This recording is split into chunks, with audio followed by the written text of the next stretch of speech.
Hey there, how there, ho there, it's Jeff Cutter Diamond welcoming you to another Degrassism.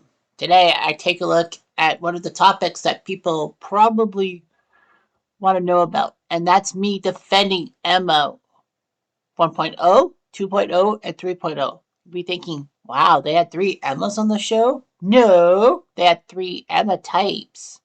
So anyway, this video is me defending each one of the three mistakes, major mistakes.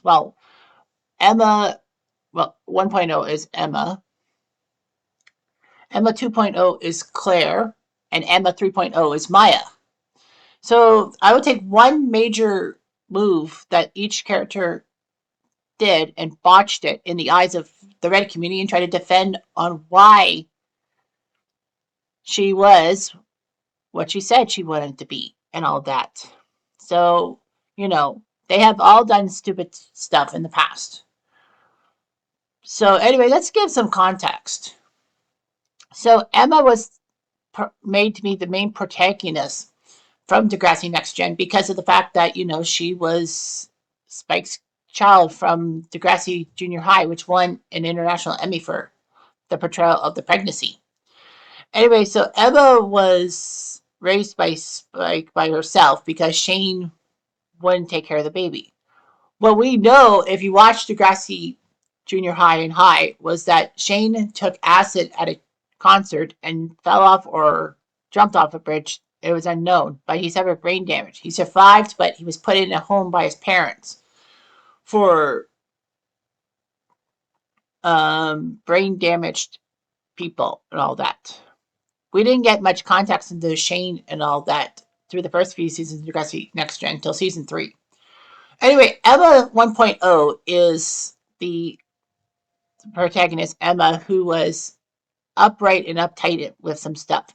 Unfortunately, Emma was victim of catfishing in the first ever episode of Next Gen, wherein she basically was taken advantage by a guy posing as a kid named Jordan that cared about the environment and wanted to meet up with Emma. So Emma meets him at the hotel, but it's a middle-aged man. Fortunately, with the help of Toby, JT, and Manny, and of course Spike and Snake, Emma gets out of the woods and gets lucky. Spike tells Emma, you can tell me all about your problems and all that. We'll work through it. Little did we know that Emma in season 1 would be precocious, especially with finding out that Manny wants to join the Spirit Squad. Emma has a perceived notion about cheerleaders, saying that they're bimbos and people take advantage of them. Even though Paige says that, don't worry, we're going to have guys on the team. It's not about gender, it's sexism. It's two different things. That's probably what Emma was thinking. So she writes a scathing article in the newspaper, school newspaper, and Manny, buoyed by Paige, rips everything up because, it would ruin Spirit Squad's chances to make it. Fortunately, though, Spirit Squad stays on. And all that. Emma does apologize to Manny and is a little jealous of her.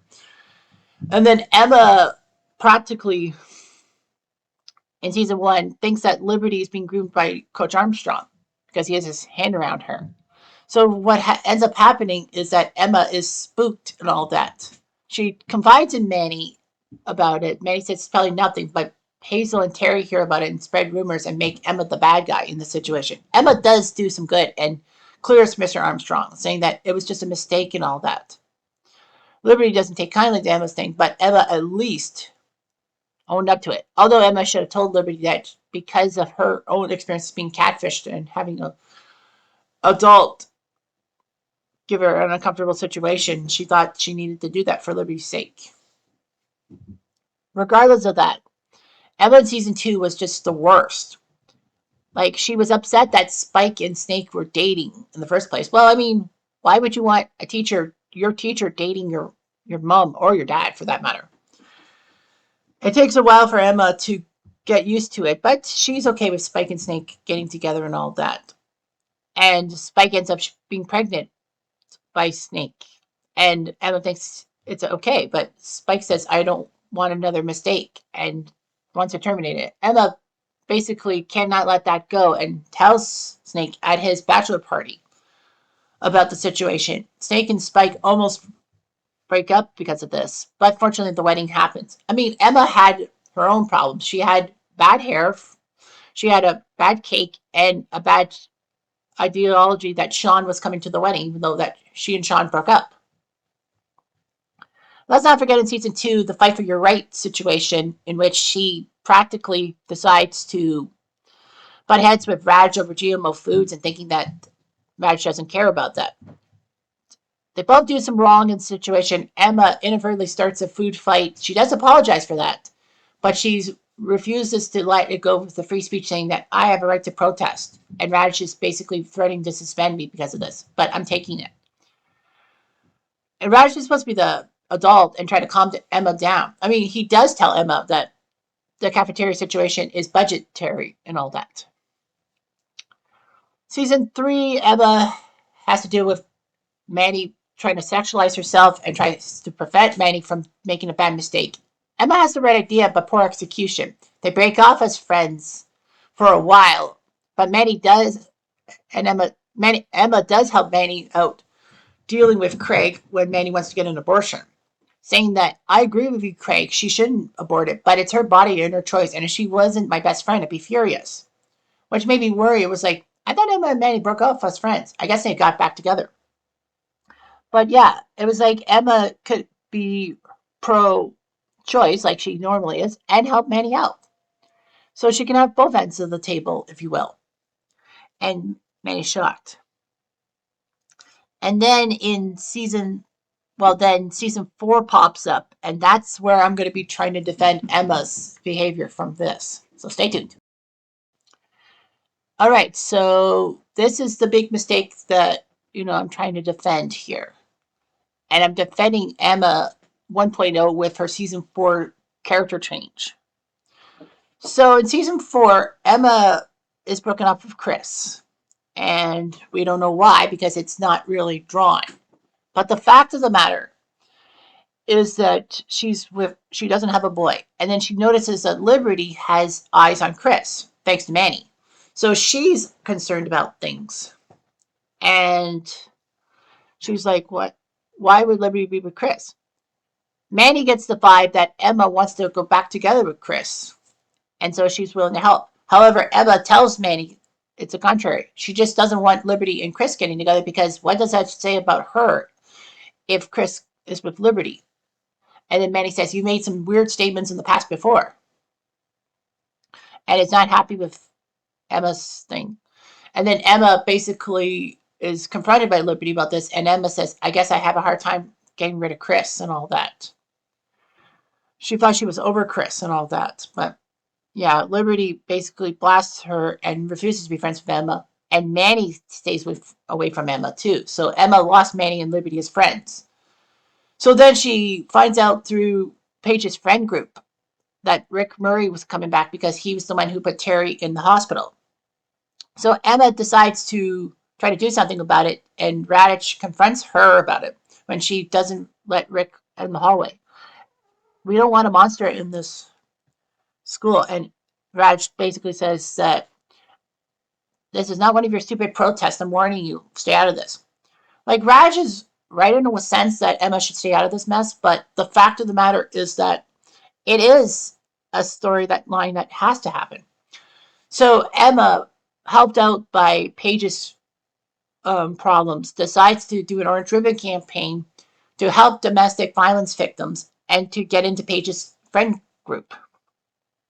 It seems to work for Emma. Unfortunately, the students take the orange ribbon campaign as a sign to get Rick out of Degrassi, because after all, the staff are not willing to help them. So basically, that stoked their fire, if you can call it that. So anyway, Emma then finds out the orange ribbon campaign is not used to her advantage because of the whole fact that when Rick offers more than $500 to Emma, Alex rips up the check, and Emma is upset, saying that this could help domestic violence cause victims. So basically, Emma was hoping for the domestic violence thing. And, the students were taking it as a sign to get Rick out by hook or by crook. Emma is warned not to have sympathy towards Rick.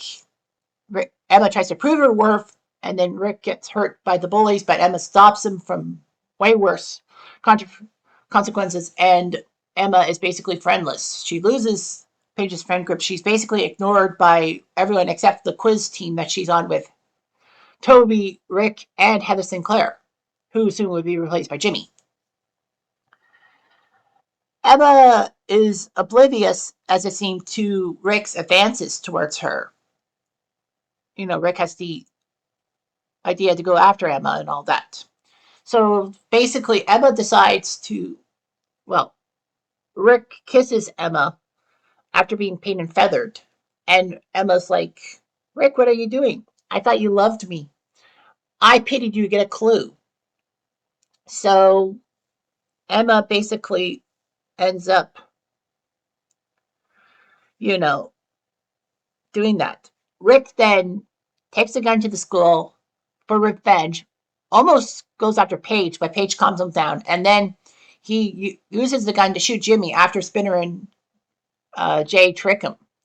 He conveniently finds Sean, Toby, and Emma in the hallway and threatens Emma's life. Sean wrestles the gun from Rick and accidentally shoots Rick. Emma is conflicted. Emma in Back in Black seemed to want to go after Sean because, after all, he saved her life and was upset when he left for Wasaga to deal with his PTSD. Emma didn't have a boyfriend for the rest of season 4, and then season 5, she wants to go after Peter, saying that he is the first boy that she's liked ever since Hurricane Sean blew through her emotional trailer park. So, of course, she's upset when Manny seems to go after Peter, but Peter wants to go after Manny instead of Emma. Manny does her best to get Emma to be with Peter, but fails, and then gets blackmailed into a video of her exposing herself. Emma is upset, but only because Manny is at Peter's place and trying to steal Peter. Manny says that's impossible. Emma, of course, jumps the gun again, and then she finally realizes that Manny was telling the truth after Manny is suffering, and then wants to go after Peter. But then she has a secret craving for Peter after seeing his shirtless pics. So she goes with Peter in secret. It's exposed by Manny in a sense. Emma then goes through an eating disorder caused by stress and a lot of other factors. She gets an intervention placed on her. She yells at everyone, then has a panic attack, goes to the hospital, and is treated better. Peter stays with Emma, even though that Sean pops up in the picture out of nowhere in season 6. And Peter is expecting Emma to go back to Sean. So he frames Sean for drugs to keep Emma around. Emma then finds out through Manny and Jay that Peter was a scuzzball who was the cause of a street race with Sean and Sean's problems. So practically, Peter, by putting a mask in Emma's locker, ended up causing more trouble than it seemed, and Emma was just so upset and all that. And breaks up with Peter, goes with Sean, but then Sean goes to the military and she ends up, all by herself. She then goes after Damien, which is unusual because, with Sean not corresponding, she couldn't wait for him any longer. So she goes with Damien and, they get back together. They get together and Damien cheats on Emma with Liberty, but Emma gives Liberty a pass. She goes to college. She tries to make friends to find a new boyfriend. She steals Kelly from Manny and then goes towards Kelly's friends and all that for a friend group and fails miserably, even though she does the pot brownies thing that causes a lot of problems. And she's all by her lonesome, and then she ends up being with Spinner out of nowhere, marrying him, and, all that. So the fact of the matter is Emma's character change. That was her biggest thing, was her character change. The character change for Emma in season 4. Everyone hated on that, but it had to be done. Emma was just well hated. I mean, I think internet message boards of the early 2000s would basically pit Emma as a terrible person and all that. Heck, Reddit still thinks she's terrible.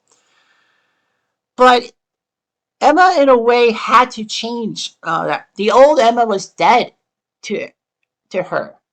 The cause girl Emma, the one who tried to help people but got bit herself and all that, was dead. When Rick had the gun at her head, She almost died through it. Thanks to Sean, she survived.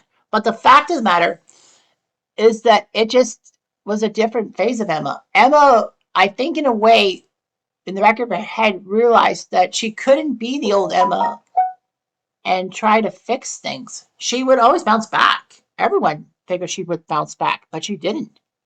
She couldn't bounce back, no matter how hard she tried. So she basically had to go through a character change. She stopped doing a lot of causes and all that because she probably felt that the cause of domestic violence led Rick into going after her with a gun. But it changed her into being a clean friend and a clean boyfriend, a girlfriend. Because after all, she didn't really have a boyfriend during the Rick situation, and she didn't really have friends. Like Manny and Liberty abandoned her. It was her own fault. But the fact is that Emma was trying to fix things. I think she figured that if she had a friend group or a boyfriend around her, she would probably be protected from another Rick type. And that's why I'm defending Emma on this one, because Emma, for me, is the type of girl that wants to try her best and all that. But like everyone hated on her character change. Don't get me wrong, I do too. But the fact is that Emma was a pretty decent girl, and a lot of people just don't like her character change. Emma was trying to be protective of the friends, the people around her, but it seemed that she lost that touch after Rick put the gun to her head. It was just that simple. Emma just lost her drive, lost a lot of things. And she tried to be more friendly. She tried to fit in with everybody, but to various mixed results. So anyway, that's all I got to say about Emma. Let's go to Emma 2.0. All right, so that was Emma 1.0. Now for Emma 2.0, which was Claire. Now, Claire was actually in Next Gen as early as season 6, and we learned that she was Darcy's younger sister and would dress up in the girl clothes because of her Christian school that she went to. That normally all that. And we learned that, Claire is considered by Darcy, the golden child, that she's favored more than Darcy because of Darcy's whole fall in season 7 with, being roofied at a party, not realizing, well, she was raped, probably never going to get the answers to who raped her. And she was self-loathing and she was just acting weird and all that. She couldn't tell her parents that she was raped because that implied she was having sex early. And as part of the Christian club, you're not supposed to have sex before marriage.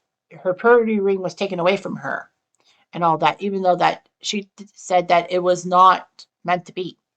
So the fact of the matter was that Darcy was going through these problems, and Claire, in a sense, was there with her and knew about Darcy's problems. And then when Claire came to Degrassi in season 8, her mother said, "You're only here to learn. You're not going to repeat Darcy's mistakes."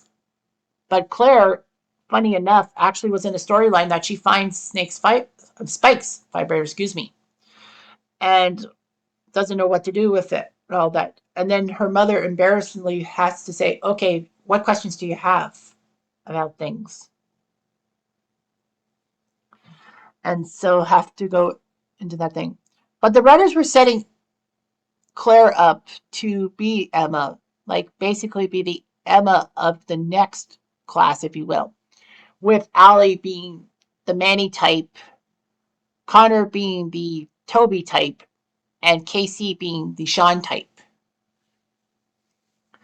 So that's what they wanted to do. Especially true in making her Emma 2.0 was the, I can't remember the episode name, but in season 8 when she actually protects Connor because Connor was acting weird and terrible towards Allie and all that. But then we find out that Connor, well, he was expelled by the chef, who was the principal at the time, and finds out that through Snake that Connor has Asperger's syndrome. Well, of course, Connor was living with Snake because he was Snake's godson and wanted to go to Degrassi. So basically, Claire decides to try to help Connor out with his things and all that. And then it's told by Shep to do a video on his being principal of the year, which actually shocks people. It's like, how is he principal of the year? I mean, yeah, Lakehurst burned down and he was the principal of Lakehurst, but it burned down and he didn't go. Did he go to another school? I don't know. But anyway, yeah, he only served half a year. My theory is that the Principal of the Year award was supposed to go to Hatzilakos, but because she was in Regina on leave because of her sick mother, they gave it to Shep anyhow, or they just didn't want to vote on the next revote. So anyway, Shep forces Claire in the gifted class to do a video on him, but Claire confronts the Shep on his behavior, and he calls her a little bitch. People agree with it, but this is Claire season 8. Holy crow! So anyway, they expose Shep's rant and all that, and basically everyone walks out on it, even the football team, who was supposed to be pro Shep. So anyway, Shep is put into sensitivity training by the school board. He comes back. He tries to do better, but he just couldn't. He's basically gone by season 9. In most likely when Hatzilakos came back to Regina from Regina at Peter's behest, because Peter had that drug problem, that she was back off leave and Shep was not needed. Or practically that Shep's sexism and the fact that he let Jay in the Degrassi movie take a Degrassi school bus, cross the border with minors. That was basically the last straw. So, yeah, I think when Hatzilakos came back, they didn't need Shep anymore. But anyway, yeah, and Claire is praised for her being Emma 2.0, and we thought that she was going to be all about causes and basically stepping over her own boundaries. But we learned soon enough that that's not the case, and they basically swerved away from it and all that. Although they did try to get Claire back to being Emma 2.0 in season 14 when she finds out, she's one of the finalists to be valedictorian, and Claire ends up telling everyone that Pill knows about things with cameras with audio because she said something about Claire's miscarriage, and Claire's like, I never told anyone about my miscarriage. Your friends are worried about you. So she's basically spying on them to make herself feel better about herself. So Claire exposes Pill that Pill doesn't care, and then she smashes up all the cameras, serves a massive suspension because Pill is just, hurt. Butthurt. Haha. But anyway, yeah, they wanted to go back to her doing things the right way and trying to fix things for the better. So that's just basically Claire's thing. And now trying to defend Claire. All right, so now it's time to defend Claire and her perception of being drama. They say that basically Claire is drama, she should not be trusted and all that. That's what the Reddit community says. But I'm defending Claire on this. This is why I'm defending Claire. Because the writers basically threw everything at her. She was unfairly given storylines that, nobody else wanted to touch, I think. They just wanted to make Claire, the one to get the major storylines, even more so than Emma. So Claire had drama as early as season 8, dealing with Connor's problems and the Shep being a bitch. And then season 9, Jenna pops up out of nowhere and steals Casey from Claire because Claire has an fascination with Casey. And that's how the writers wanted to make Claire and Casey the new Sean and Emma. But Jenna steals Casey from Claire's nose. Claire's upset by that. And then finds a brooding boy named Eli and feels attracted to Eli, even though Eli drives a hearse and all that. So Claire and Eli give it a shot, but Eli crashes his hearse to get Claire to visit him in the hospital, and Claire says, I can't deal with your manipulation. I'm leaving you. And then she tries to find love and all that. At the same time, she learns that her parents are divorcing and all that, and that it's questionable which parent will take her or wants to take her and all that. She ends up being with her mom because her dad didn't think that he could fit her in. So Claire was at a crossroads with her family because she was raised with the Christian faith that, love was love and divorce was taboo and all that. Never mind that her parents basically got Dorothy to Kenya. Dorothy said she would go to Kenya to atone for her mistakes, but I doubt that highly. I think her parents had something to do with it. Fight me on it. But anyway, Claire had to do with family drama and all that, Eli drama and all that. And then, of course, Claire um, likes a boy named Jake. The problem is her mom also likes Jake's dad and marries um, Jake's dad and doesn't give any heed to Claire. Claire tries to talk to her mom about marrying Jake's dad, all that. But her mom doesn't listen to her, and basically Claire and Jake can't be a couple because they're now step siblings.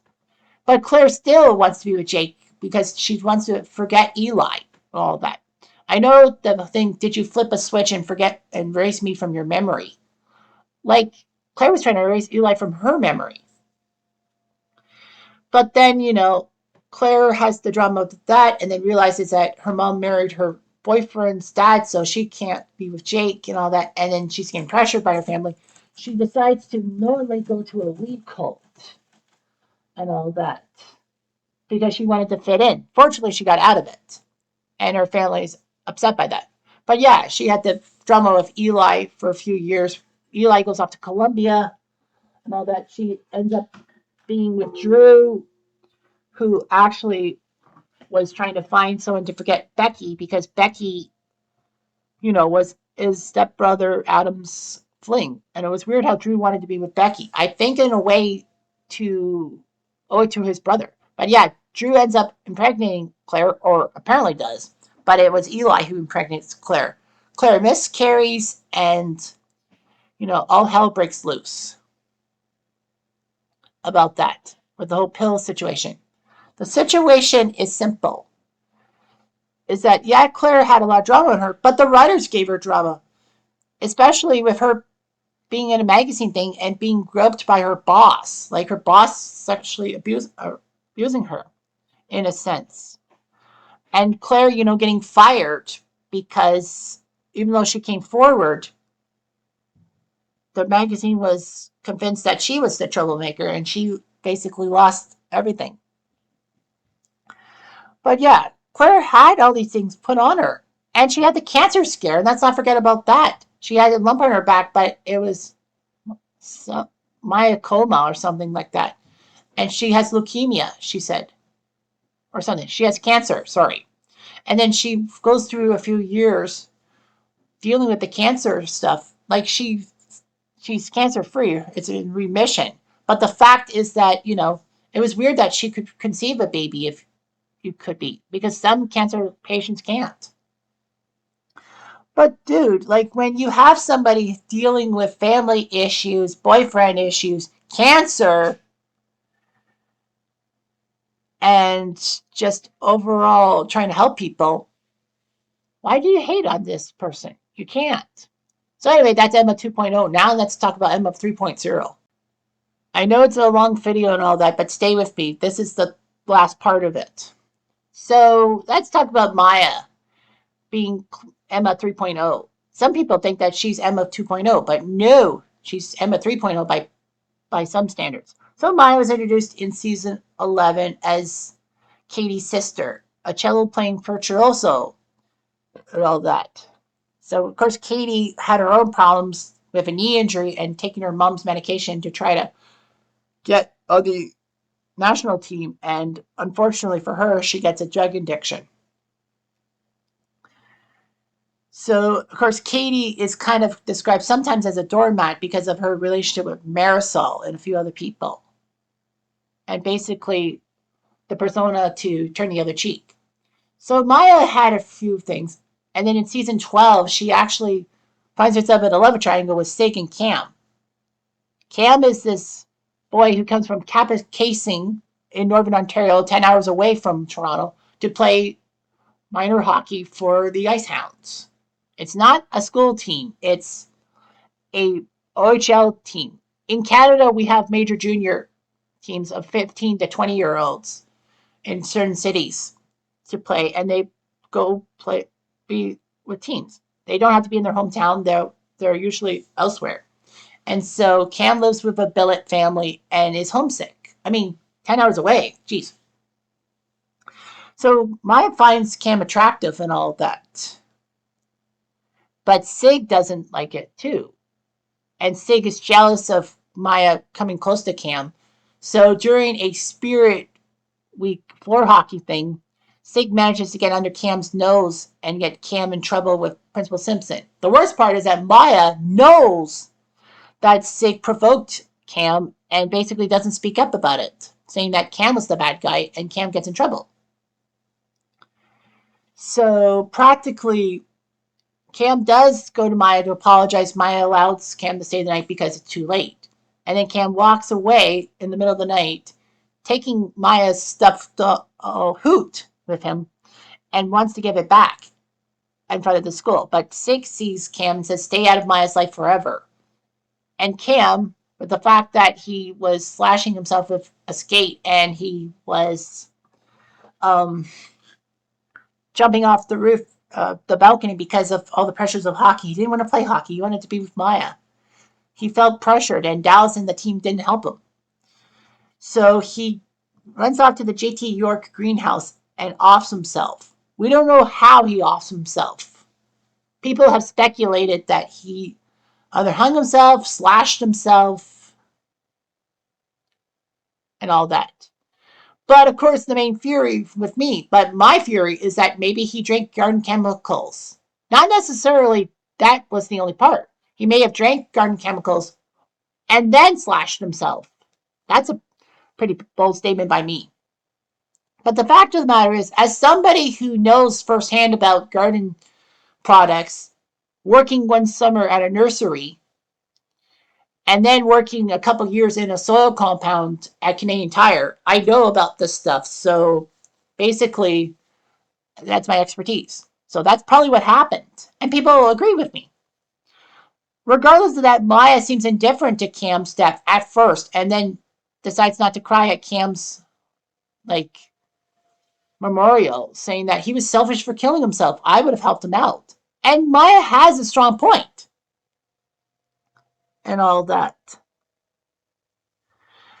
And then, Maya goes through self-deprecation and all that stuff. Dallas almost jumps off the roof himself, thinking he's the cause of the problems, but Fiona stops him. So anyway, Maya goes through a period of grieving and all that. She dates boys. She gets confronted by her family, but she says, Cam broke up with me over a text. How am I supposed to feel? I'll never be happy again. Jeez, Maya. And then Maya, in season 13,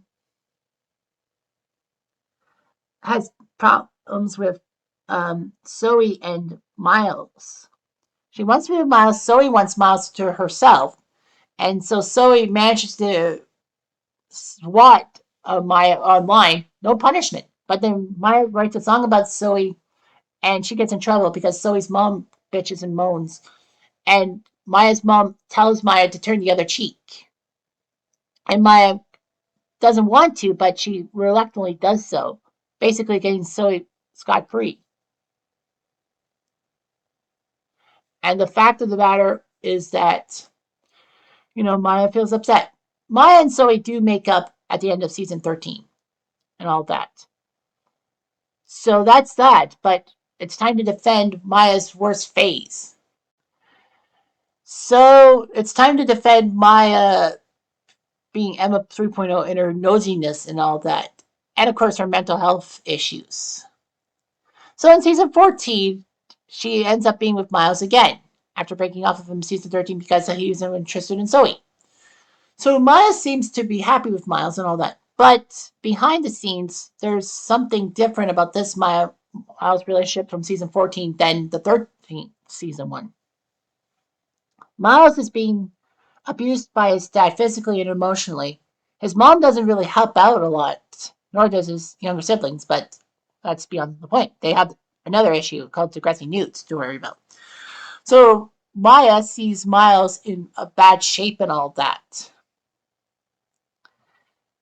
and wants to help Miles with his problems and all that. Miles ghosts her on social media, and then Maya has dreams about Miles jumping off a balcony and slitting himself with a skate. So you could tell by that she's envisioning Miles doing the stuff that Cam did, and thinks that something's wrong with her.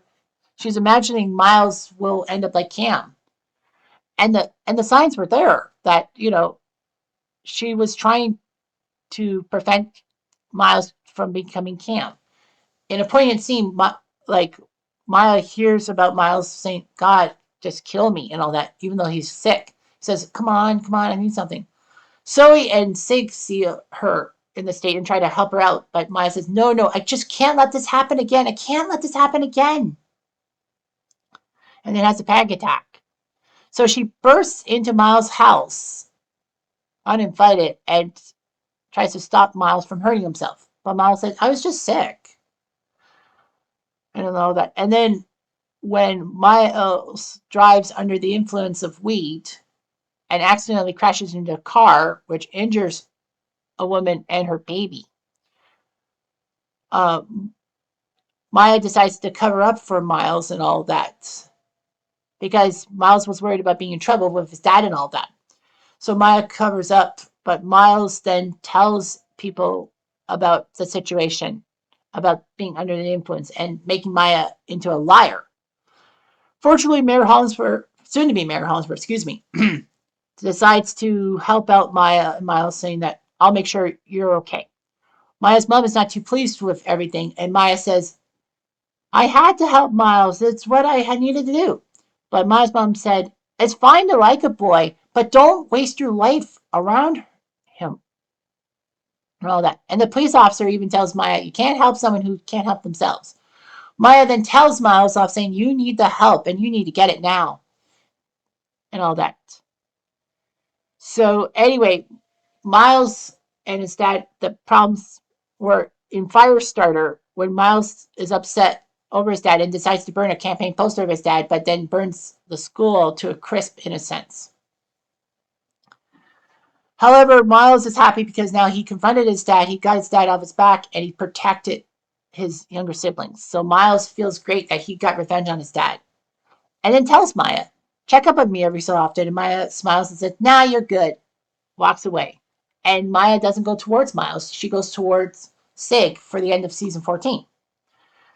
However, there were signs that Maya wasn't fine because when the whole bus crash happened at the end of season 2 of Next Class, or season 16, if you will, Maya starts having thoughts about death and all that and wanting to off herself and maybe go back to Cam because you knew she had the problems with Cam still because at the end of season 3 of Next Class, she finds an abandoned bus, puts on headphones, and takes medication to off herself, kind of a tribute to Cam. But after 30 minutes, she wakes up and saying, "These pills aren't helping me. I need to do something." So she decides to jump off the roof of Degrassi. Fortunately, though, Sig and Esme were there and prevented Maya from jumping off the roof, while Maya then has the pills kick in. Fortunately, though, they call 911. She's in the hospital. She's okay. She'll be fine. And spends Next Class season 4 trying to fix herself. But unfortunately, she gets into the the Sig and Esme drama by accident, inadvertently asking Sig to prom with her and all that. And then Esme blows the gasket, calls in a bomb threat, although they blame Syed for it for obvious reasons. And then, Maya tries to tell Sig, "Go towards Esme, help her out, help her." But Esme is basically saying that Sig is breaking up with her for Maya. And I think in Esme's mind, she's like, "Why did I allow Maya to live? I should have let her die." So then she attacks Sig with a bicycle helmet, but then Miss Grell, the guidance counselor, gets to her and all that. Maya tells Sig she had to tell somebody about Esme because she wanted Esme to help Esme. And after all, I think it was in a thank you for Esme saving Maya's life the previous year. So it brings us back to Maya being nosy and all that. Yeah, she was nosy. and all that. And it brought back visions of Emma and all that. But she was nosy for the right reasons. She just didn't want history to repeat itself. She still had that guilt about Cam from season 12 into season 14. She had the guilt that she should have helped Cam out. She should have did that job. And I bet you Dallas Donut, she was kicking herself for not protecting Cam and just saying that Sig was the bitch. That's what happened. I think she just was upset that she let herself down. She let people down, but no one was complaining. Not one bit. Well, anyway, um, Maya was protective of Miles. She saw Miles be like Cam, and it reminded her of the bad times and all of that. She wanted to help Miles out. She probably wanted to help Miles out so that she can finally get over her guilt about Cam. And then once she helps somebody, then the thoughts about Cam will subside and she'll be back to normal, in a sense. That's probably what she was thinking. And then, after Firestarter, she was happy because now she gets the guilt about Cam off her back. Although in one scene, well, the Degrassi movie, Summer Girls, kind of wanted Maya to probably still have the feelings of remorse and all that.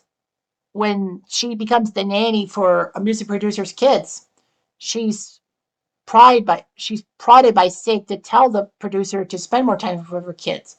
Maya tries to explain herself. She gets canned for standing up for herself. And then that Ouija board with CAM. So everything was trying to remind her of Cam again. And then the first few seasons of Next Class, you would never know that she was affected by Cam or sticking her nose into people's business. She didn't really do that. And then the bus crash happens and she had the thoughts about Cam again. She only butted in with Miles because it was convenient and she needed to alleviate her guilt over Cam. It's understandable to see. And yeah, they portrayed Maya like Emma because, they were blonde and stuck their noses into people's business. But unlike Emma, Maya sticking her nose into people's business was warranted and all that. Maya wanted to help people out. She wanted to be the friend that, that people wanted to be with. And people just thought that she was just nosy and being a bitch like Emma. No, definitely not. So yeah, I've done a lot of job defending the three blondes, the three Emmas. Not the three tenors, the three Emmas. Hope you enjoyed it and hopefully you got through my rant. Anyway, I'm Jeff Diamond.